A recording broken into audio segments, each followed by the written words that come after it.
আউযু বিল্লাহি মিনাশ শাইতানির রাজিম বিসমিল্লাহির রহমানির রহিম আলহামদুলিল্লাহি রাব্বিল আলামিন আর রহমানির রহিম সাল্লাল্লাহু আলাইহি ওয়াসাল্লাম রাব্বি ইশরাহলি সাদরি ওয়া ইয়াসসিরলি আমরি ওয়াহলুল উকদাতাম মিন লিসানি ইয়াফকাহু কাওলি। সম্মানিত উপস্থিতি, সবাইকে আসসালামু আলাইকুম ওয়া রাহমাতুল্লাহি ওয়া বারাকাতুহু। মহান আল্লাহর অশেষ কৃপায় আপনাদের সাথে আবার বসার সুযোগ পেয়েছি, এই জন্য আল্লাহর দরবারে শুকরিয়া জ্ঞাপন করছি। শুকর আলহামদুলিল্লাহ। তা আজকে আমাদের যেটা আলোচনার বিষয় সেটা হচ্ছে মানুষের জীবনে কল্যাণ ও অকল্যাণ যেভাবে আসে, পবিত্র কোরআন এবং হাদিসের আলোকে আলোচনা। আপা, আমার কথা কি ঠিক মতো শোনা যাচ্ছে? নাজমা আপা? হ্যাঁ, শোনা যাচ্ছে আপা, শোনা যাচ্ছে। হ্যাঁ, শোনা যাচ্ছে। আচ্ছা, মানুষের জীবনে আসলে কল্যাণ এবং অকল্যাণ দুটোই আসে। এখন এই কল্যাণ অকল্যাণ আসলে আমাদের কার্যক্রমের উপর আসলে নির্ভর করে। আমরা যে ধরনের কাজ করি সে কাজের বিনিময়ে বা কাজের বদলতেও কিন্তু আমাদের অনেক কিছু আসে। তো সেটা আজকে আমরা একটু কোরআন হাদিসের আলোকে জানার চেষ্টা করব। কিছু কাজ আছে যেটা কল্যাণের উৎস, আবার কিছু কাজ আছে যেটা মানুষের অকল্যাণ ডেকে নিয়ে আসে। তো একটা হাদিসে এসেছে, আবু হুরায়রা রাদিয়াল্লাহু আনহু থেকে বর্ণিত, রাসূলুল্লাহ সাল্লাল্লাহু আলাইহি সাল্লাম বলেছেন যে তিনটা জিনিস মানুষের কল্যাণ বয়ে আনে। তিনটা। একটা হচ্ছে গোপনে এবং প্রকাশ্যে আল্লাহকে ভয় করা, আরেকটা হচ্ছে আনন্দ এবং ক্রোধের সময় সত্য কথা বলা, আরেকটা হচ্ছে সচ্ছলতা এবং দরিদ্রতা উভয় অবস্থায় মধ্যপন্থা অবলম্বন করা। আর তিনটা জিনিস ধ্বংস ডেকে আনে। একটা হচ্ছে লোভের বশবর্তী হওয়া, আরেকটা হচ্ছে প্রবৃত্তির অনুসরণ করা, আরেকটা হচ্ছে আত্মপ্রশংসা করা। এটা আপনার বাইহাকির হাদিস ৬৮৬৫ নম্বর হাদিস। এখন আমরা একটু বিস্তারিত আলোচনায় যাব। তো এই যে গুণ, মানে এই যে স্বভাব, এই যে গুণগুলা, যেসব কাজে মানুষের কল্যাণ আসে, এই কল্যাণের জন্য তো আমাদের দোয়া করতে হবে আল্লাহর কাছে, তাই না? মানে আল্লাহকে ভয় করা, এটা তো আমাকে অর্জন করতে হবে। সে গুণাবলীটা, আল্লাহকে ভয় করার এই গুণটা, বা আমরা এই যে সত্য কথা বলা, ন্যায়ের পক্ষে থাকা, ন্যায় কথা বলা, সেটাও তো আল্লাহর কাছে চাইতে হবে, আমরা যেন সেটা বলতে পারি। এবং এই যে মধ্যপন্থা অবলম্বন করা, এটার ব্যাপারে আল্লাহর কাছে চাইতে হবে। তা আল্লাহ রাসূল সাল্লাল্লাহু আলাইহি সাল্লাম সবসময় দোয়া করতেন এইভাবে যে, হে আল্লাহ, আমি তোমার কাছে গোপনে এবং প্রকাশ্যে তোমার ভয় অর্জনের তৌফিক চাই, আনন্দ এবং ক্রোধে সত্য কথা বলার শক্তি চাই, এবং সচ্ছলতা এবং দারিদ্র্যে মধ্যপন্থা অবলম্বনের সামর্থ্য প্রার্থনা করি। এটা সুনানি নাসাইর হাদিস নাম্বার ১৩০৫। আচ্ছা, গোপন এবং প্রকাশ্যে আল্লাহকে ভয় করার ব্যাপারে একটু আলোচনা করছি। যে পবিত্র কোরআনের সূরা তালাকের ২ নম্বর আয়াতে আল্লাহ তাআলা বলেছেন যে, যে ব্যক্তি আল্লাহকে ভয় করে তিনি তার জন্য এক পথ বের করে দেন। আল্লাহকে যে ভয় করে চলে, আল্লাহ কিন্তু সবসময় তার সাথে থাকে, তাকে কোনো না কোনো পথ দেখায়। সে যত বিপদেই পড়ুক না কেন, তাকে একটা উপায় বের করে দেয়। কারণ আল্লাহকে ভয় করা মানে আপনি আল্লাহর উপর ভরসা করছেন যে কোনো ব্যাপারে, বা গোপন এবং প্রকাশ্য গুনাহ থেকে নিজেকে রক্ষা করে চলছেন। তার মানে কি, আপনি সবসময় চিন্তা করতেছেন যে আমার সব কাজ আল্লাহ তাআলা দেখছেন, আল্লাহ তাআলা পর্যবেক্ষণ করছেন। এটা মনে করে আপনার মনের ভিতরে এই জিনিসটা যখন থাকবে, তখন তো আসলে আপনার দ্বারা কোনো খারাপ কাজ হবে না, তাই না? আপনি নামাজেও চুরি করবেন না, বা আপনার দায়িত্বেও অবহেলা করবেন না। আপনি যেই কাজই করেন না কেন, সেটা কিন্তু ওই যে মাথার মধ্যে একটাই চিন্তা থাকবে, আল্লাহ দেখছেন, আমার সব কিছু তিনি দেখছেন।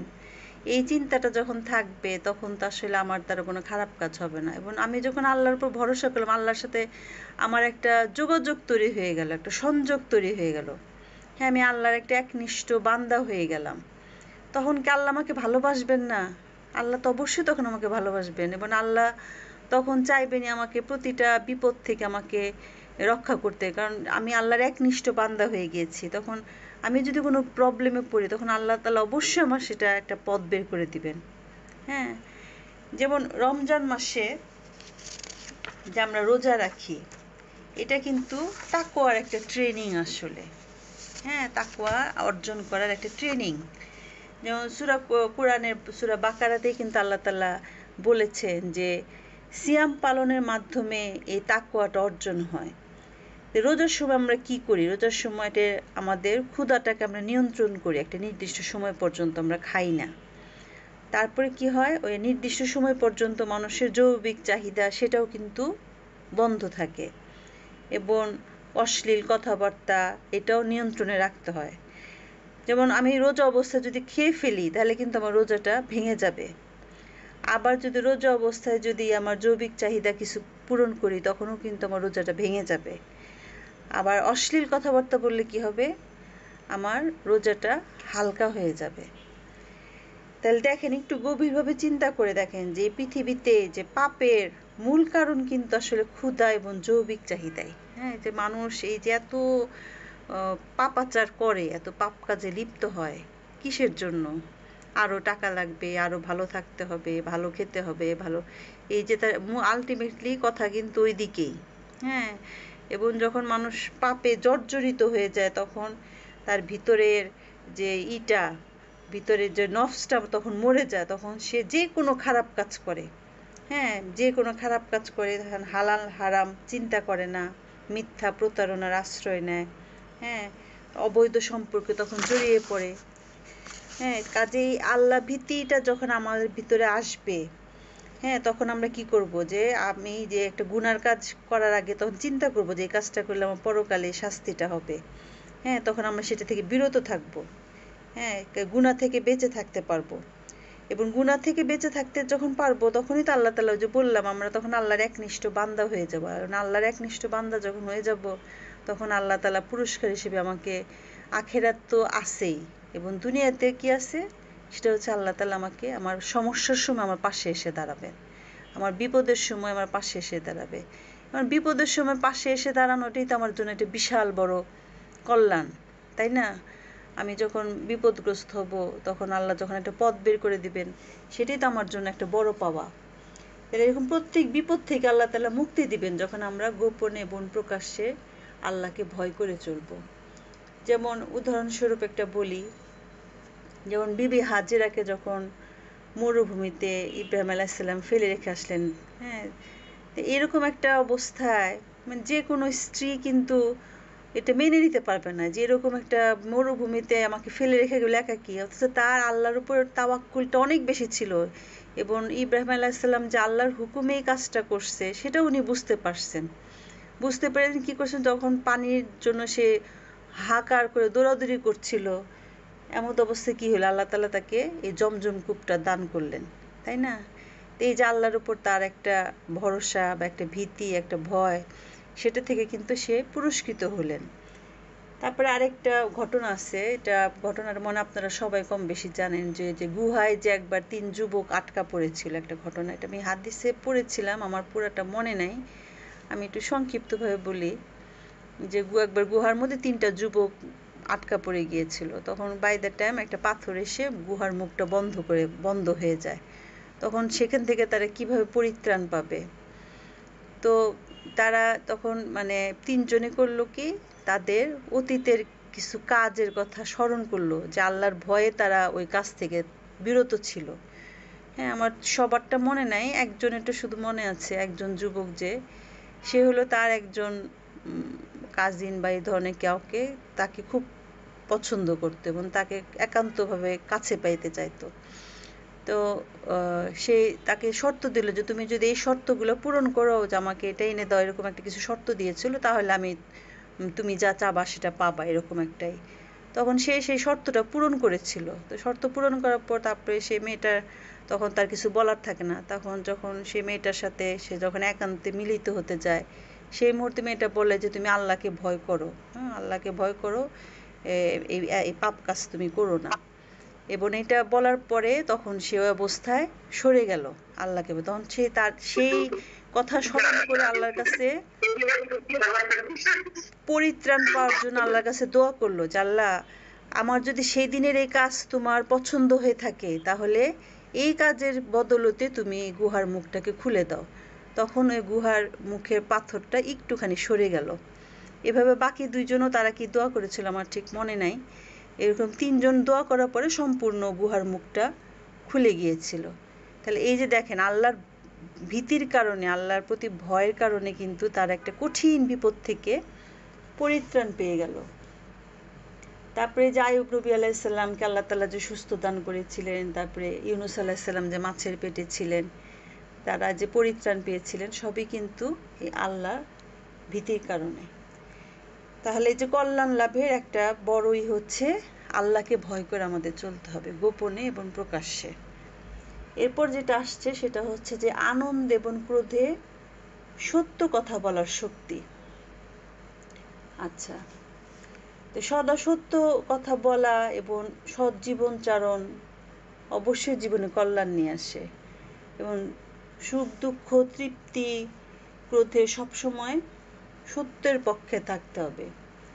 রাগে বা সন্তুষ্টিতে নিজের সঙ্গে বা প্রতিবেশীর সঙ্গে সর্বদা সত্য কথা বলতে হবে। তাই মানুষের উচিত নিজেকে সত্য বলার অভ্যাস করানো। ছোটবেলা থেকেই কিন্তু এই শিক্ষাটা আমাদের সন্তানদেরকে দিতে হবে যে তুমি সত্যের পক্ষে থাকো। হ্যাঁ, আমরা অনেক সময় অনেক অন্যায় দেখিয়ে কিন্তু চুপ করে থাকি, ভাবি যে আল্লাহ বলবো কি না কি হয়, কি দরকার, থাক, আমার তো আর কিছু না। হ্যাঁ, আমরা এরকম মনে করি যে আমার তো আর কিছু না, আমাদের বলার দরকারটা কি। আসলে এভাবে বললে হবে না। আমার চোখের সামনে একটা অন্যায় দেখলে বা সত্যের বিপরীতে কিছু ঘটলে আমাকে অবশ্যই সেটা বলতে হবে। রাসূলুল্লাহ সাল্লাল্লাহু আলাইহি সাল্লামকে এক লোক জিজ্ঞেস করেছিল যে হে আল্লাহ রাসূল সাল্লাল্লাহু আলাইহি সাল্লাম, কোন লোক সবচেয়ে বেশি ভালো? তিনি তখন বললেন যে সবচেয়ে ভালো লোক হলো যে আল্লাহর তাকওয়া অবলম্বন করে, সৎ কাজে আদেশ দেয় এবং অসৎ কাজ থেকে নিষেধ করে, আর আত্মীয়তার সম্পর্ক ঠিক রাখে। এটা মুসনাদে আহমদের একটা হাদিস।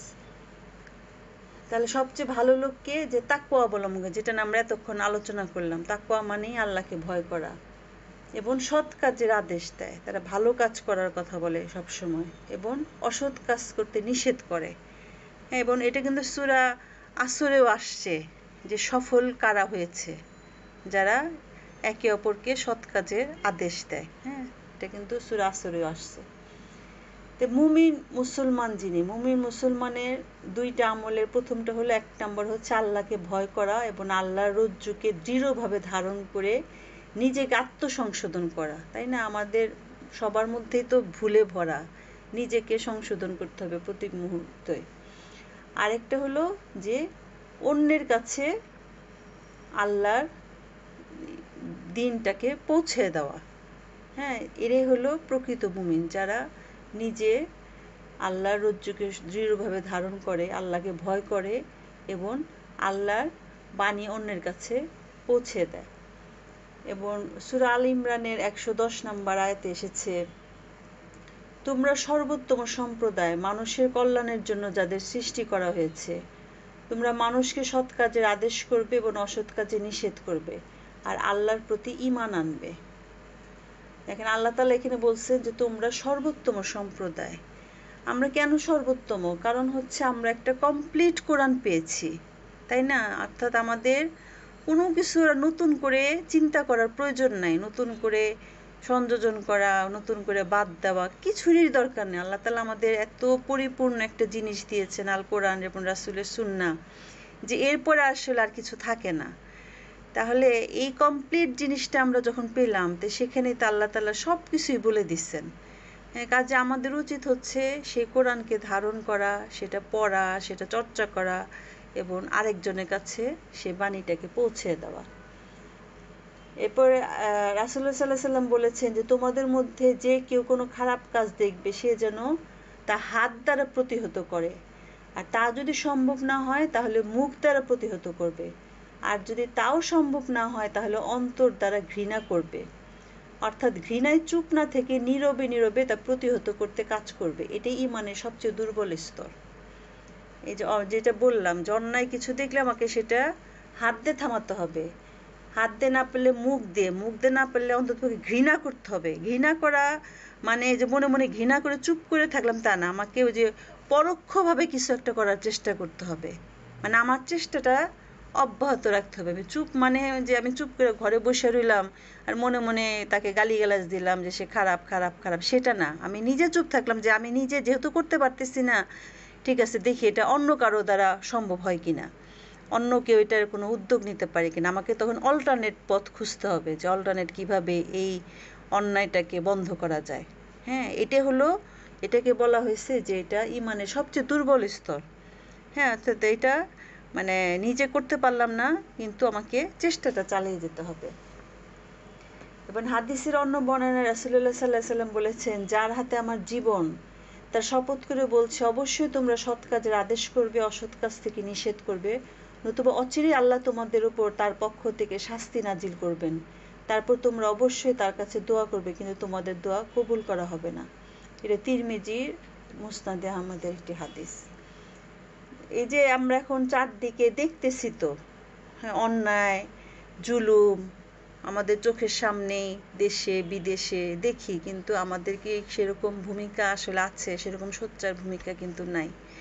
হ্যাঁ, জামা সূর্য প্রতি লেকচারে আমার খালি ঘুরে ফিরে ওই একটা কথাই মনে পড়ে, ফিলিস্তিনিদের কথা। দেখেন চোখের সামনে দেখতেছি তারা দুর্ভিক্ষে আস্তে আস্তে নিঃশেষ হয়ে যাচ্ছে, সারা বিশ্বের মানুষ চুপ। অথচ এই ইসরায়েল দেশটা মুসলমানদের দেশের মাঝখানে বসে আছে, ছোট্ট একটা অল্প কয়েকটা জনসংখ্যা নিয়ে। হ্যাঁ, চারদিকে সব মুসলিম দেশের মাঝখানে বসে সে কি তাণ্ডবটা চালাচ্ছে। হ্যাঁ, কারো সাহস নাই সেটার বিপক্ষে একটা কথা বলার। মানে কেমন অদ্ভুত, মানে আশ্চর্য লাগে না? মানে আমরা যে ন্যায়ের পক্ষে কথা বলবো সেই সৎ সাহসটুকু আমাদের নাই, যে কি যেন আমার না কি হয়ে যায়। আমার আর কি হবে, একবার মৃত্যুই তো হবে, আর তো কিছু হবে না। মৃত্যু তো আর বহুবার হবে না, একবারই তো হবে। এতটাই আমাদের মানে জীবনের ভয়, জানের ভয়, জানটা না চলে যায়। তা যাই হোক, ওই যে আমরা সত্যের পক্ষে নাই, এবং আল্লাহ তাআলা বলছেন যে অচিরেই তোমাদের উপর তার পক্ষ থেকে শাস্তি নাজিল করবেন। এই যে আমরা যেটা করার কথা সেটা করছি না, আল্লাহ তাআলা কিন্তু শাস্তি পাঠাবেন। এবং শাস্তি আমরা মাঝে মধ্যে খবর পাইও, তাই না? আশেপাশে কিন্তু অনেক জায়গায় আমরা কিছু খবর পাই যে ওখানে এটা হচ্ছে ওটা হচ্ছে। এবং এরকম শাস্তি যখন চলে আসবে তখন কিন্তু আল্লাহ তাআলা আমাদের আর দোয়া কবুল করবেন না। আল্লাহ তাআলা তখন আমাদের ওই যে বিপদ থেকে মুক্তি দান করবেন না, কারণ আমরা ন্যায়ের পক্ষে ছিলাম না। তাহলে আমরা কল্যাণের দুইটা জিনিস নিয়ে আলোচনা করলাম। একটা হচ্ছে যে আল্লাহর প্রতি ভয়, আর একটা হচ্ছে ক্রোধে এবং সর্বাবস্থায় সত্য কথা বলার সাহস, সেটা। এরপরে সেটা হচ্ছে যে সচ্ছলতা এবং দরিদ্রতা উভয় অবস্থায় মধ্যপন্থা অবলম্বন করা। এটা খুব জরুরি একটা জিনিস, যে মধ্যপন্থা জীবনে কল্যাণ নিয়ে আসে। সচ্ছলতা এবং দারিদ্র্য উভয় অবস্থায় মধ্যপন্থা অবলম্বন করা উচিত। হ্যাঁ, আমি যখন আমার অবস্থা ভালো থাকবে তখন আমাকে ব্যালেন্স করে চলতে হবে। আবার যখন গরিব, আমি যখন অর্থকষ্টের মধ্যে পড়বো তখন আমাকে ব্যালেন্স করে চলতে হবে। অর্থাৎ আমার যা আছে সেটা নিয়ে আমাকে সবসময় ব্যালেন্স করে চলতে হবে। কোনো কিছু নেই আমাকে যেন মানুষের কাছে হাত পাততে না হয়। হ্যাঁ, আমাকে এইভাবে চলতে হবে। অনেক মানুষ দেখবেন যে যখন তাদের কাছে টাকা পয়সা থাকে তখন তারা খুব অপচয় করে, হ্যাঁ, এবং অযৌক্তিক ব্যয়ে লিপ্ত হয়। আবার যখন অভাব দেখা দেয় তখন তো সে একেবারে চরম কৃপণ হয়ে যায়। মানে তাদের জীবন আসলে কোনো বাজেট থাকে না, কোনো আর্থিক ভারসাম্য থাকে না। এটা রক্ষা করা আসলে খুব জরুরি। হ্যাঁ, আমরা কিন্তু আমার আব্বা একটা কথা বলতো যে আয় করা সহজ, ব্যয় করা কঠিন। আমি তখন বুঝতাম না মিনিংটা, যে আয় করাই তো কঠিন, কষ্ট করে আয় করা কত কঠিন কাজ, ব্যয় করা সহজ হলো কেমন, আমি তো সহজে ব্যয় করতে পারি। আসলে কথাটা হচ্ছে যে মানে সাধারণ চাকরিজীবী বা যে হোক না কেন, আয় তো একটা ফিক্স থাকে। কারো মাসিক আয় 10,000, 20,000, 1 লাখ, 2 লাখ, যাই হোক না, একটা ফিক্সড থাকে সাধারণত, অ্যাভারেজে সবার। দুই একজন আছে যাদের আনলিমিটেড আয়, অনেক ব্যবসা বাণিজ্য অনেক কিছু। হালালভাবে আয় করাটা তো আসলে অত সহজ না। হ্যাঁ, তো হালালভাবে আয় তার কিন্তু একটা সীমাবদ্ধতা আছে, কিন্তু ব্যয়ের কিন্তু কোনো সীমাবদ্ধতা নাই। আপনি যখন সুপার শপে যাবেন দেখবেন যে আপনি অনেক কিছু কিনতে যান নাই কিন্তু কিনে ফেলছেন। একটা জিনিস দেখলাম, ও জিনিসটা তো ভালো, নিয়ে যাই, কাজে লাগবে। এই করতে করতে দেখবেন যে অনেক টাকার শপিং হয়ে গেছে। এই যে ব্যয়টাকে কন্ট্রোল করা যায় না আসলে। হ্যাঁ, এটা একেবারেই কন্ট্রোল করা যায় না। অর্থাৎ আয়ের মধ্যে থেকে যে ঠিকমতো ব্যয় করা, এটা খুবই টাফ আসলে। তো যাই হোক, এর মধ্যে যে ভারসাম্য রক্ষা করে চলাটা, এটা হচ্ছে মধ্যপন্থা অবলম্বন করা। আমার সবসময় আমি গরিব থাকি, ধনী থাকি, আমাকে ওর মধ্যেই চলার চেষ্টা করতে হবে। হ্যাঁ, এবং আল্লাহ তাআলা সূরা বনী ইসরাইলের ২৯ নম্বর আয়াতে বলছেন যে, তোমার হাতকে তোমার গলায় শৃঙ্খলিত করে রেখো না, আর অযথা সর্বোচ্চ মাত্রায় প্রসারিতও করো না। অর্থাৎ একদম কৃপণ হয়ে যাওয়াটা আল্লাহ পছন্দ করেন না, আবার একেবারে ঢালাও করে দান করতেছেন, দিতেছেন, এটা করতেছেন, সেটা করতেছেন, সেটাও আল্লাহ তাআলা পছন্দ করেন না। তো প্রিয় বান্দাদের প্রশংসা করে মহান আল্লাহ পাক পবিত্র কোরআনে বলেছেন সূরা ফুরকানের ৬৭ নম্বর আয়াতে, মানে ঈমানদারদের নিয়ে বলেছেন যে, যখন তারা ব্যয় করে তখন না অপচয় করে, না কৃপণতা করে, বরং উভয়ের মধ্যে মধ্যপন্থা অবলম্বন করে। ঈমানদার ব্যক্তিরা এমনই হয়, অর্থাৎ তার যা আয় আছে সেখান দিয়ে সে সুন্দরভাবে গুছিয়ে চলে। হ্যাঁ, সেখান থেকে হয়তোবা ঈমানদার ব্যক্তি যখন অসচ্ছল অবস্থায় থাকে, দেখা যায় তখন হয়তোবা আগে দান করতো ১,০০০ টাকা, পরে হয়তো সে ১০০ টাকা দান করলো। হ্যাঁ, অর্থাৎ তার আয়ের মধ্যে থেকে সে কিন্তু সব কিছুই করে, তার পারিবারিক খরচটাকে সামলায়, তার আত্মীয় পরিবার পরিজন, দান, সবই কিন্তু তার হয়। কিন্তু যখন বেশি থাকে তখন সেটার অ্যামাউন্ট হয়তো একটু বাড়ে, আবার যখন কম থাকে তখন সেটার অ্যামাউন্টটা কমিয়ে ফেলে। এই যে একটা ব্যালেন্স করে চলাটা, এটাই হচ্ছে যারা করতে পারে তাদের জীবন আসলে কখনো কষ্ট আসে না। হ্যাঁ, তাদের জীবনে কখনো অকল্যাণ আসে না। আপনি যখন এরকম অসচ্ছল অবস্থায় পড়ে যাবেন, দেখবেন যে এর কাছে টাকা চায়, ওর কাছে টাকা চায়, এর কাছ থেকে ঋণ নেয়, ওর কাছ থেকে ধার নেয়। এই যে জিনিসটা আসলে কিন্তু আসলে খুব খারাপ। হ্যাঁ, আমাদের যা আব্বার কথা আবারও মনে পড়ে গেল যে, আমি একদিনে খুব পোলাও মাংস খাইলাম একেবারে, তবে বাকি দিনগুলোতে না খেয়ে বসে থাকলাম। এটা ভালো নাকি আমি প্রতিদিন অল্প অল্প করে যদি ডাল ভাতও খাই, সেটা ভালো? কোনটা ভালো? তো সেটাই যে আমাদেরকে এরকম ব্যালেন্সড করে চলতে হবে। তাহলে যে কল্যাণের যে পথ, সে তিনটা, একটা হলো যে আল্লাহর প্রতি ভয়, তাকওয়া, তারপরে যে সদা সত্যের পক্ষে থাকা, সত্য কথা বলার সাহস থাকা, আরেকটা হচ্ছে যে সচ্ছলতা এবং দরিদ্রতা উভয় অবস্থায় মধ্যপন্থা অবলম্বন করা। আচ্ছা, এখন যে তিনটা জিনিস মানুষের অকল্যাণ বা ধ্বংস ডেকে নিয়ে আসে, সেই তিনটার মধ্যে একটা হলো লোভের বশবর্তী হওয়া, আরেকটা হচ্ছে প্রবৃত্তির অনুসরণ করা, আরেকটা হচ্ছে আত্মপ্রশংসা করা। আচ্ছা, লোভের বশবর্তী কিভাবে অকল্যাণ নিয়ে আসে? যে আব্দুল্লাহ ইবনে ওমর রাদিয়াল্লাহু আনহু বলেন যে, লোভ কৃপণতার চেয়েও খারাপ। কারণ কৃপণ ব্যক্তি তো শুধু নিজের সম্পদ আঁকড়ে ধরে রাখে, তার দান করতে চায় না। কিন্তু লোভী ব্যক্তি শুধু নিজের সম্পদ নিয়ে কৃপণ থাকে না, বরং অন্যের যা কিছু আছে তাতেও লোভ করে সুযোগ পেলে তা ছিনিয়ে নেয়, মানুষের হক নষ্ট করে। লালসা জিনিসটা কতটা খারাপ, যে কৃপণ ও তো তার নিজের সম্পদ নিয়েই বসে থাকে, সে দিবে না কাউকে। হ্যাঁ, হাত গুটিয়ে বসে থাকে, সে তার অন্যেরটা নিচ্ছেন না। কিন্তু লোভী ব্যক্তি যে, সে তো নিজেরটা রাখেই, প্লাস আরেকজনেরটা কি আছে সেটাও সে কেড়ে নিতে চায়, অন্যের হক নষ্ট করে। মানে মোট কথা, সে অন্যের হক নষ্ট করে। তাই লোভ মানুষের মধ্যে অবিচার এবং অন্যায়ের বীজ বপন করে, এবং সে শুধু ভালো কাজ থেকে বিরত থাকে না, অনেক সময় ভালো কাজকে ঘৃণাও করে। আমাদের ভিতরে তখন খারাপ জিনিসটা বপন করে কি? লোভ। আমরা যখনই লোভ করব, তখনই কিন্তু আমি অনৈতিক পথ খুঁজব। আমার ভিতরে তখন মিথ্যাচার আসবে, আমার ভিতরে তখন কুটিলতা আসবে। আমি তখন কেমনি করে জিনিসটা হাসিল করা যায়, তার জন্য যা যা করার দরকার তাই করব, তাই হচ্ছে, তাই না? এখন এই যে মানুষ এত বেপরোয়া হয়ে গেছে, কিসের কারণে? লোভের কারণে। ক্ষমতার লোভ, টাকার লোভ, হ্যাঁ, সব কিছুরই লোভ থেকেই কিন্তু হচ্ছে যে আমি ওই পদে যেতে পারলে অনেক টাকা করতে পারবো। হ্যাঁ, সব কিন্তু লোভ থেকে। আমার অনেক বাড়ি গাড়ি হবে, অনেক কিছু হবে, ব্যাংক ব্যালেন্স হবে, আমার কাজে আমার ওই পথটা চাই। হ্যাঁ, ওই যে যেমন কিছু কিছু কিছু চাকরির ক্ষেত্রে যেখানে অনেক টাকার ছড়াছড়ি, সেখানে মানুষ যেতে চায়। কেন যেতে চায়? কারণ ওখানে বসে সে অবৈধভাবে অনেক টাকা রোজগার করতে পারবে। তাহলে এই যে লোভ, এই লোভের কারণে কিন্তু মানুষের অকল্যাণ ডেকে নিয়ে আসে।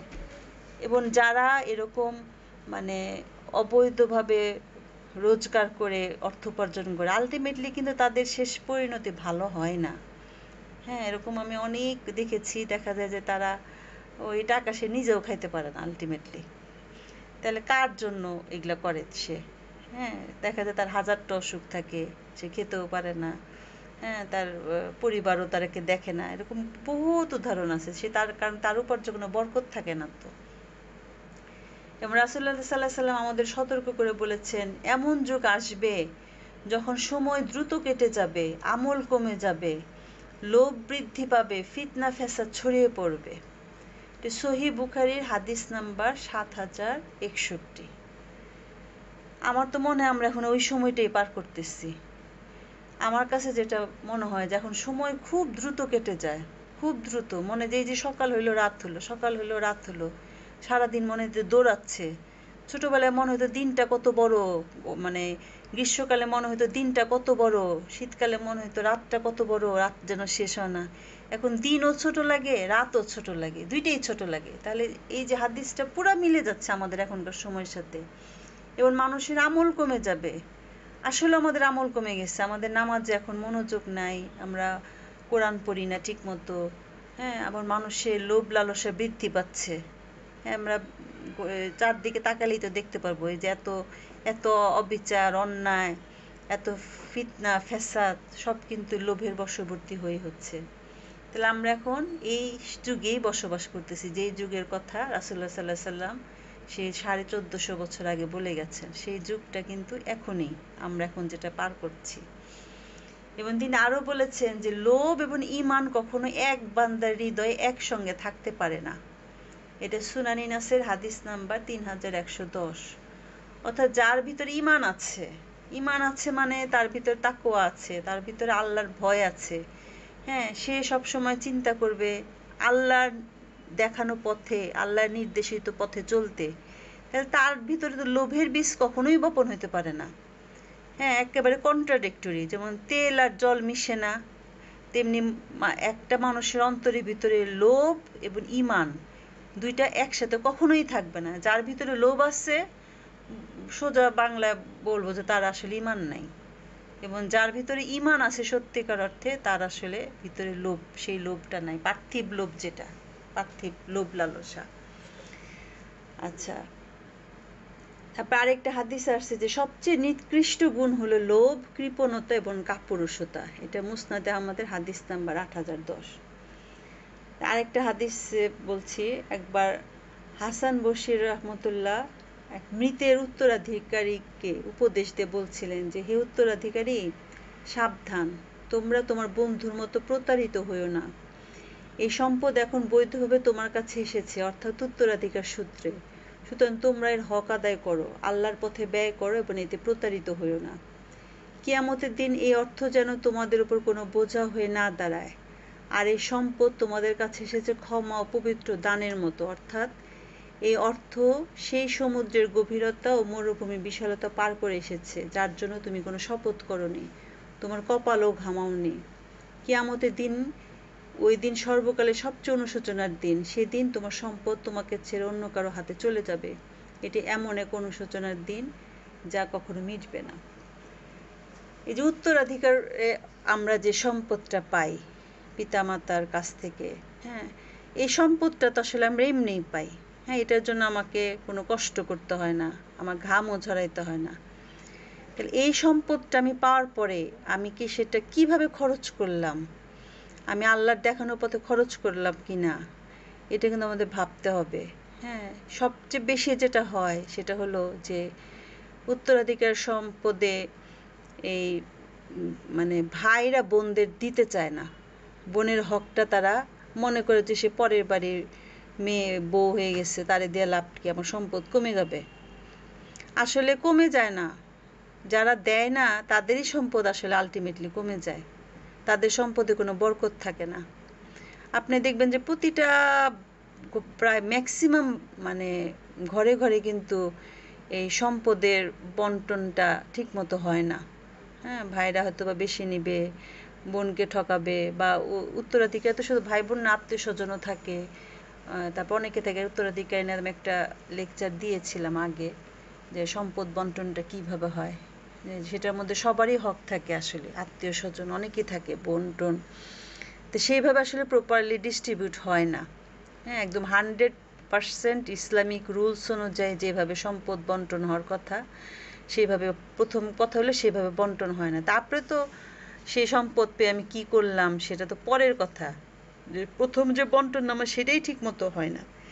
তাহলে এই যে এখানেও ওই যে লোভের বশবর্তী হয়েই কিন্তু আমরা গুনাহ করি, এবং যার ফলে আমাদের অকল্যাণ নেমে আসে, কোনো কাজে বরকত থাকে না তখন। আমার চোখের সামনে দেখা অনেক পরিবার এরকম বোনদেরকে দেয় নাই, তাদের সম্পদ আলটিমেটলি দিনে দিনে কমে গেছে। কারণ সে সম্পদটা বোনের অংশটুক সেটা তো তার ছিল, সেটা সে কিভাবে খাবে? সে যেখানেই মানে ব্যবসায় যেখানেই খাটাইতে গেছে সেখানেই লস খাইছে, যেখানেই খাটাইতে গেছে সেখানেই লস খাইছে, এবং এই করে করে তার সম্পদ কিন্তু কমে গেছে, অনেক কমে গেছে। আমার চোখের সামনে আমার দেখা এটা। কাজে এই যে লোভের বশবর্তী হয়ে মানুষ কিন্তু এই গুনাহগুলা করে, এতে মানুষের জীবনে কোনো কল্যাণ থাকে না, অকল্যাণ নেমে আসে। আচ্ছা, এরপরে যেটা সেটা হচ্ছে যে প্রবৃত্তির অনুসরণ করা, এটাও মানুষের জীবনে অকল্যাণ ডেকে নিয়ে আসে। রাসূলুল্লাহ সাল্লাল্লাহু আলাইহি সাল্লাম বলেছেন যে 2 কিতাবী সম্প্রদায় তাদের দ্বীনের মধ্যে 72 দলে বিভক্ত হয়েছে, আর এই উম্মত 73 দলে বিভক্ত হবে। কেবল একটি দল ছাড়া প্রত্যেক দলই জাহান্নামে যাবে, একটি হলো আল জামাতের অনুসারী। আর আমার উম্মতের মধ্যে এমন কিছু দল বের হবে যাদেরকে কুপ্রবৃত্তি এমনভাবে তাড়িয়ে বেড়াবে যেমন পাগলা কুকুরে কামড়ানো ব্যক্তিকে সর্বদা কুকুর তাড়িয়ে বেড়ায়। এটা আবু দাউদ মুসনাদে আহমদের একটি হাদিস। আমরা এখন দেখতেছি সেটা, তাই না? ছুটতেছি ছুটতেছি, কিসের পিছনে ছুটতেছি নিজেরাও জানি না, সারাদিন ছুটছি ছুটছি ছুটছি, এটা করতে হবে ওইটা করতে হবে। যে পাগলা কুকুর কামড়াইলে যেমন মানুষকে তাড়িয়ে বেড়ায়, এরকম মানে আমরা এরকমভাবে ছুটতেছি। এটা রাসূলুল্লাহ সাল্লাল্লাহু আলাইহি সাল্লামের ভবিষ্যৎবাণী। এই ভবিষ্যৎবাণীগুলো এখন আমাদের চোখের সামনে বাস্তব, পুরাপুরি বাস্তব। তাহলে এই যে আমরা প্রবৃত্তির অনুসরণে ছুটছি, আমাদের জীবনযাপনটা আসলে এই প্রবৃত্তির টানে, যে আমাদের বাড়ি লাগবে, গাড়ি লাগবে, হ্যাঁ, এবং যা কিছুদিন পর পর আমরা সেটার মডেলও চেঞ্জ করতে চাই, যে আগে ছোট ফ্ল্যাট ছিল এখন বড় ফ্ল্যাট লাগবে, বা আগের গাড়িটা ওল্ড মডেলের ছিল এখন নতুন লেটেস্ট মডেলের গাড়ি লাগবে। হ্যাঁ, আবার দেখবেন যে অনেক পরিবার দেখবেন যে সে তার নিজের চাহিদা পূরণেই ব্যস্ত থাকে, সে আশেপাশে কোনো দিকে তাকায় না, যে হয়তোবা তার যে গাড়িটা ছিল সেই গাড়িতেই তার চলতো, কিন্তু না, তার স্ট্যাটাস আরও বাড়াইতে হবে, হ্যাঁ, আরও আরও উঁচু লেভেলে যেতে হবে। হয়তোবা তার প্রতিবেশী বা তার কাছের বা তার রক্তের সম্পর্কিত কেউ চরম কষ্টের মধ্যে আছে, হ্যাঁ, তাকে কিন্তু 2টা টাকাতে সে সহযোগিতা করবে না, এই মন মানসিকতা নাই, তাকে সাহায্য করবে না, কিন্তু সে দামি একটা গাড়ি কিনবে ঠিকই অনায়াসে, বা একটা বড় ফ্ল্যাট কিনবে, কিন্তু আশেপাশে সে তাকেও দেখবে না। এরকম মানুষ প্রচুর আশেপাশে আমাদের মধ্যেই আছে। এবং অনেকে ব্যাংক ডিপোজিট বাড়াইতেই থাকে, অসুখ বিসুখ হলে কী করবে, কিভাবে খরচ করবে, হ্যাঁ, তার চাহিদার কোনো শেষ নাই, এই যে প্রবৃত্তির টান, কিন্তু তার মনে কিন্তু শান্তি থাকে নাই। হ্যাঁ, তো এই যে প্রবৃত্তি প্রবৃত্তি পূরণের চেষ্টায় মানুষ ছুটছে, তাতে কি হচ্ছে, সে দুনিয়া এবং আখিরাতের কল্যাণ থেকে কিন্তু বঞ্চিত হচ্ছে। হ্যাঁ, অনেক মানুষকে দেখেছি যে অনেক টাকা পয়সা আছে, কিন্তু দেখা যায় তার সন্তানই নাই, নিঃসন্তান, কিংবা তার সন্তান অটিস্টিক, কিংবা নেশাখোর, কিংবা শরীরে তার অনেক অসুখ নিয়ে ঘুরে বেড়াচ্ছে, তার ঘুম নাই, এবং 90% খাবার খাওয়াই তার নিষেধ। তাহলে এই যে প্রবৃত্তির তাড়নায় যে আমরা ছুটি, আলটিমেটলি ফলাফল আসলে কী? হ্যাঁ, আলটিমেটলি শান্তিটা কোথায়? আবার হয়তো দেখবেন যে রাস্তায় যে কোনো একটা দিনমজুরকে যদি দেখেন যে রাস্তার পাশে ফুটপাতে সে কী তৃপ্তি নিয়ে খায়, হ্যাঁ, ওই খাবারগুলা মনে হয় যে আমরা একদিন খাইলেই বিছনায় পড়ে যাব যে খাবারগুলো তার খায়, তাদের কিন্তু কিচ্ছু হয় না। তারা খুব তৃপ্তি নিয়ে খাইতেছে। আমি রাস্তাতে যাই যখন দেখি তো ফুটপাতের পাশে একটা ছাউনি পাতা থাকে, এই ভাত ডাল তরকারি সব খোলা, খুব আনন্দ নিয়ে খাচ্ছে।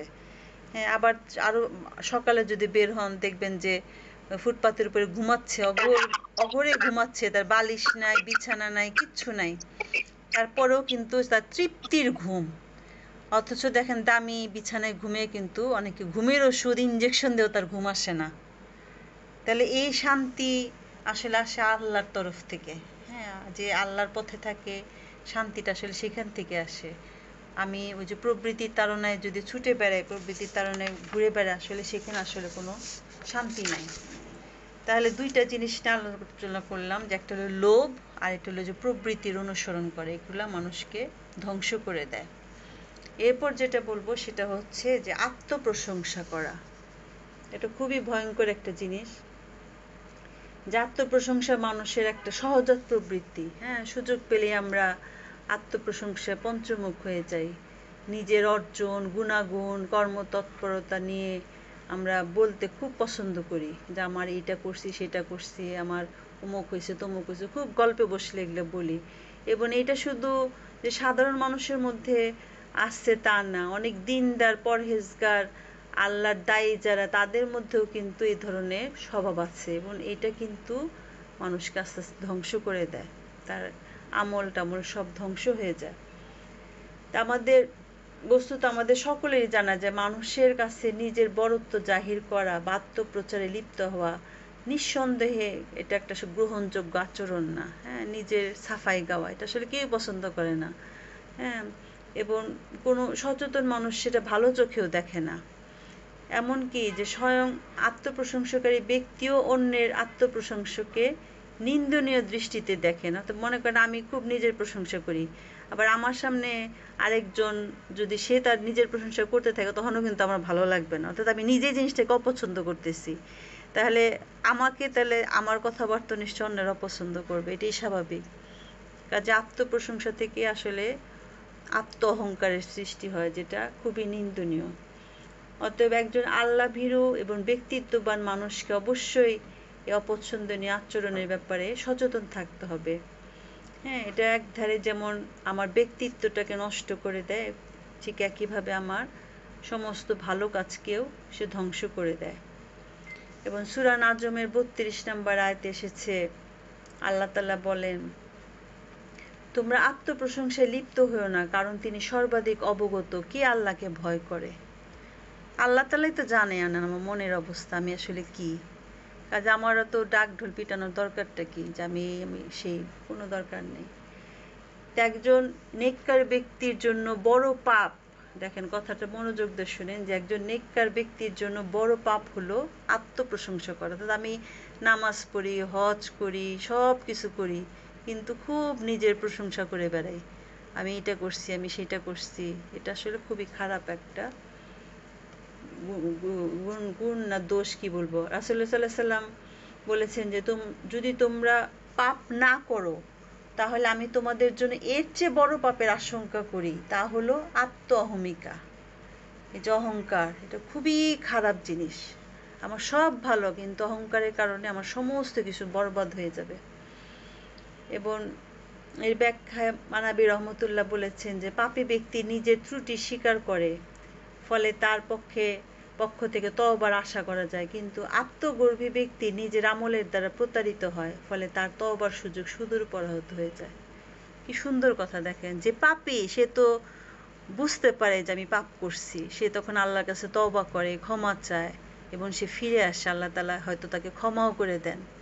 কিন্তু যে অহংকারী, সে তো তার নিজেরইটা দেখেই না, এবং সে তখন ক্ষমা তো দূরে থাক, সেটার জন্য তওবার সুযোগও পায় না, কারণ সে তো বুঝেই না যে সে একটা খারাপ কাজ এটা, সে নিজের অহংকারের কারণে কি হয়ে গেছে সেটা সে বুঝতেই পারে না। কাজে আমাদের আল্লাহর কাছ থেকে সাহায্য চাইতে হবে, আমরা যেন এরকম প্রতারিত না হই নিজের আমলের দ্বারা। হ্যাঁ, আমার সমস্ত আমল তাহলে নষ্ট হয়ে যাবে। এবং প্রশংসা পাওয়ার আকাঙ্ক্ষা আমাদের নেক আমলগুলোকে ধ্বংস করে ফেলতে পারে। যেমন রাসূলুল্লাহ সাল্লাল্লাহু আলাইহি সাল্লাম বলেন, কিয়ামতের দিন সর্বপ্রথম যার বিচার করা হবে সে হচ্ছে এমন একজন যে দুনিয়াতে শহীদ হয়েছিল। আল্লাহ তাআলা তার আমল সম্পর্কে জিজ্ঞেস করলে সে বলবে, আমি তোমার পথে যুদ্ধ করেছি, এমনকি শেষ পর্যন্ত শহীদ হয়েছি। তখন আল্লাহ বলবেন, তুমি মিথ্যা বলেছ, তুমি বরং এই জন্যই যুদ্ধ করেছিলে যাতে লোকেরা তোমাকে বীর বলে আখ্যায়িত করে, আর তোমাকে তা বলা হয়েছে। অতঃপর তাকে উপর করে হেঁচড়ে নিয়ে জাহান্নামে নিক্ষেপ করা হবে। দেখেন, শহীদের মর্যাদা তো আমরা জানি, সর্বোচ্চ মর্যাদা, তারই অবস্থা হবে। অর্থাৎ আমার নিয়ত কি ছিল সেটা হলো আসল কথা। আমি কি আল্লাহর ভয়ে শহীদ হয়েছি বা আল্লাহর সন্তুষ্টির জন্য হয়েছি, নাকি মানুষ আমাকে শহীদ বলবে, বীর বলবে, শহীদ পরিবারের সন্তান সে, এগুলা বলবে, সেই আকাঙ্ক্ষা নিয়ে আমি শহীদ হয়েছি। হ্যাঁ, যে তাহলে দেখেন শহীদ হয়েও কিন্তু কোনো লাভ হলো না, আল্লাহর কাছে কিন্তু সেটা গ্রহণযোগ্য হলো না। তাহলে এই আত্মপ্রশংসার প্রবণতা মানুষের মধ্যে এই আত্ম অহংকার থেকে আসে, যেটা খুবই ঘৃণিত একটা আচরণ। এবং আল্লাহ বলেন, তুমি অহংকার বসে মানুষ থেকে মুখ ফিরিয়ে নিও না এবং জমিনে উদ্ধতভাবে চলাফেরা করো না। নিশ্চয়ই আল্লাহ কোনো দাম্ভিক অহংকারীকে ভালোবাসে না। এটা সূরা লুকমানের 18 নম্বর আয়াত। হ্যাঁ, যে অহংকারের কারণে মানুষের আমল সম্পূর্ণ নিষ্ফল হয়ে যায়, নিজের অজান্তে সে জান্নাতের পথ থেকে দূরে সরে যায়। রাসূলুল্লাহ সাল্লাল্লাহু আলাইহি সাল্লাম বলেন, যার অন্তরে সরিষা দানা পরিমাণ অহংকার আছে সে জান্নাতে প্রবেশ করবে না। হ্যাঁ, এবং আরেকটা হাদিসে এসেছে, যেটা নিয়ে তখন আলোচনা করলাম, সেটা আবার আরেকটা মুসলিম হাদিসে আসছে 1905 নম্বরে, যে 3টা ধ্বংসকারী বিষয়, একটা হচ্ছে প্রবৃত্তির পূজারী হওয়া, লোভের দাস হওয়া, এটা এবং আত্ম অহংকারী হওয়া। এবং আত্ম অহংকারী এটাই হচ্ছে সবচেয়ে মারাত্মক। সবচেয়ে মারাত্মক হলো এই আত্ম অহংকারী। তাহলে এই যে আমরা আত্মপ্রশংসা কেন করব, কি দরকার? সমস্ত প্রশংসা আল্লাহর জন্য। আমরা প্রতিদিনই নামাজে কিন্তু সেটা বলি। হ্যাঁ, সূরা ফাতিহাতে বলি, আলহামদুলিল্লাহি রাব্বিল আলামিন। সমস্ত প্রশংসা আল্লাহর জন্য। আপনি দেখতে সুন্দর, আপনার সুন্দর করে কে সৃষ্টি করলো? আল্লাহ তাআলাই তো, তাই না? বা আপনি খুব মেধাবী, মেধাটা আসলো কে দিল? আল্লাহ তাআলাই তো দিল। কিংবা আপনি খুব জ্ঞানী, সেই জ্ঞানটাও তো আল্লাহর দেওয়া। বা আপনি একজন ভালো বক্তা, তাই সেই আপনার যে বাচনভঙ্গি, এটাও তো আল্লাহর দান। আপনি একজন ধনবান ব্যক্তি, সেটাও আল্লাহর দান। আল্লাহ তাআলা আপনাকে সম্পদ দিয়েছেন, অনেক সম্পদ দিয়েছেন। বা আপনি একজন বড় আলেম, সেটাও আল্লাহ আপনাকে হেদায়েত করছেন, বিধায় আপনি এত বড় আলেম হতে পেরেছেন। বা আপনি সুস্থ আছেন, এই সুস্থতাও আল্লাহর দান, আল্লাহ তাআলা আপনাকে সুস্থ রেখেছেন। তাহলে আমরা যা কিছু অর্জন করি না কেন, যা কিছু পেয়ে থাকি না কেন, সবই কিন্তু আল্লাহর দান, আল্লাহর দয়া, আল্লাহর অনুগ্রহ। কাজেই সমস্ত প্রশংসার মালিক একমাত্র আল্লাহ তাআলা। কাজেই অবশ্যই আমরা প্রাপ্তিতে অপ্রাপ্তিতে সর্বাবস্থায় বলবো আলহামদুলিল্লাহ। আমরা যেটা পেয়েছি সেটা নিয়েও আলহামদুলিল্লাহ বলবো, যেটা পাই নাই সেটা নিয়ে আফসোস করবো না, তাও আলহামদুলিল্লাহ। কারণ যেটা আমি পাই নাই হয়তোবা সেটা আমার জন্য ছিল না, বা সেটা আমার জন্য কল্যাণ বয়ে নিয়ে আসতো না, এই জন্য আল্লাহ তাআলা সেটা আমাকে দেন নাই। হ্যাঁ, কাজেই সর্বাবস্থা আলহামদুলিল্লাহ, সর্বাবস্থা আল্লাহর শুকরিয়া জ্ঞাপন করতে হবে। মানে আল্লাহ তাআলা কিন্তু কোরআনে বহুবার বলছে যে তোমরা আমার শুকরিয়া আদায় করো, তাহলে আমি তোমাদেরকে আরও বাড়িয়ে দেব। আর যে আপনি যা পেয়েছেন সেটা নিয়ে সর্বাবস্থা শুকরিয়া করবেন, আলহামদুলিল্লাহ বলবেন। হ্যাঁ, আমাদের সেই চেষ্টাটা, সব অভ্যাসটা গড়ে তুলতে হবে। যে আমার থেকে বেশি নিয়ামত প্রাপ্ত হয়েছে তাকে দেখলে আমার আফসোস হবে, কিন্তু আমার থেকে কম নিয়ামত প্রাপ্ত এরকম মানুষ বহু আছে। আমরা সেই দিকে তাকাবো, সেই দিকে তাকালে কিন্তু আমাদের আর কোনো আফসোস থাকবে না। যেমন কদিন আগে অফিসে আমার কলিগের সাথে আলোচনা হইতেছিল, কি ট্রেনিং নিয়ে, মানে ফরেন ট্রেনিং নিয়ে, মনে হচ্ছে সে ওরা এই ট্রেনিং পায়, সেই ট্রেনিং পায়, এই যে আফসোস। হ্যাঁ, পরে মানে আমরা নিজেরা এবার বলতেছিলাম যে দেখো, মানে যে সেই ফিলিস্তিনির কথা আবার ঘুরে ফিরে আসে, কি অবস্থা তাদের, বেঁচে থাকার অবস্থাই নেই। মানে বেঁচে থাকার একটা মানুষের বেঁচে থাকার যে একটা মিনিমাম পাওয়া, সেটাই নেই তাদের। না খেয়ে না খেয়ে তারা মরতেছে। তাহলে দেখে, তাহলে তাদের কথা যদি চিন্তা করি, আমি তো অনেক ভালো আছি, অনেক ভালো আছে, আল্লাহ তাআলা আমাকে অনেক ভালো রাখছেন। তা আল্লাহর এই শুকরিয়া আদায় করে তো শেষ করা যাবে না।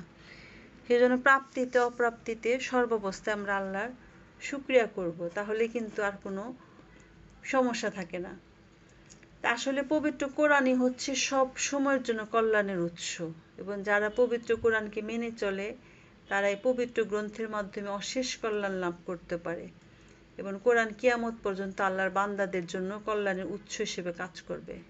হ্যাঁ, যে সব কিছু কল্যাণের উৎস হচ্ছে আল কোরআন, পবিত্র আল কোরআন। আমরা পবিত্র কোরআনের দ্বারা জীবন আলোকিত করতে পারলে আসলে কল্যাণের মধ্যে থাকবো এবং কোরআন থেকে আমরা যত বেশি দূরে সরে যাব আমাদের জীবনে তত বেশি কষ্ট দুঃখ এগুলা, হ্যাঁ, মুমিনের জীবনেও কষ্ট আসবে, দুঃখ আসবে, কিন্তু তার কষ্ট দুঃখ আর যে মুমিন না তার কষ্ট দুঃখের মধ্যে অনেক পার্থক্য আছে। কারণ মুমিন যখন কষ্টে নিপতিত হয় সে তখন ধৈর্য ধারণ করে এবং ধৈর্য ধারণ করার কারণে সে কিন্তু পুরস্কৃত হবে, দুনিয়াতেও হবে এবং আখিরাতেও হবে। কিন্তু যে মুমিন না তার জীবনে কষ্ট আসলে সে তো হাহুতাশ করবে, তার জীবনটা তখন আরও কষ্ট হয়ে যাবে, আরও কঠিন হয়ে যাবে, তখন নাশুকরি করবে। ফলে কি হবে, আল্লাহ তাআলা তাকে যাও দিয়েছিল আস্তে আস্তে সেটাও আস্তে আস্তে কমতে থাকবে। এটাই হলো পার্থক্য, যে মুমিন ব্যক্তি কষ্টে পড়লেও ধৈর্য ধারণ করবে, ধৈর্য ধারণ করে আল্লাহর সাহায্য চাবে এবং একটা সময় কিন্তু মানে সে পেয়ে যাবে, সেটা বেঁচে থাকুক বা না থাকুক। তো যাই হোক, আজকে আমরা যেটা শিখলাম যেটা জানলাম আর কি, আমরা সবাই জানলাম, আমি নিজেও জানলাম যে 3টা জিনিস মানুষের জীবনে কল্যাণ ডেকে নিয়ে আসে। সেটা হচ্ছে আল্লাহর ভয়, আর এটা হচ্ছে আনন্দ এবং ক্রোধের সময় সত্য কথা বলা, এবং সচ্ছলতা দরিদ্রতা উভয় অবস্থায় মধ্যপন্থা অবলম্বন করা। আর যেটা মানুষকে ধ্বংস করে দেয় সেটা হচ্ছে লোভের বশবর্তী হওয়া, প্রবৃত্তির অনুসরণ করা এবং আত্মপ্রশংসা করা। তা আল্লাহ তাআলা সর্বপ্রথম আমাকে এবং আমরা আজকে যারা যারা শুনলাম আমাদেরকে সবাইকে যেন এইভাবে চলার তৌফিক দান করেন। আমিন আমিন আমিন। সুবহান রাব্বিল ইজ্জাতি আম্মা ইয়াসিফুন ওয়া সালামুন আলাল মুরসালিন ওয়ালহামদুলিল্লাহি রাব্বিল আলামিন। সবাইকে আসসালামু আলাইকুম ওয়া রাহমাতুল্লাহি ওয়া বারাকাতুহু। সুপ্রিয় উপস্থিতি, আমরা অনেক সুন্দর একটা আলোচনা শুনলাম। চমৎকার চমৎকার আলোচনা, একেবারে আমাদের জীবন ঘনিষ্ঠ আলোচনা। তো আমরা আল্লাহর কাছে খুবই খুবই দোয়া করব আমাদের আলোচকের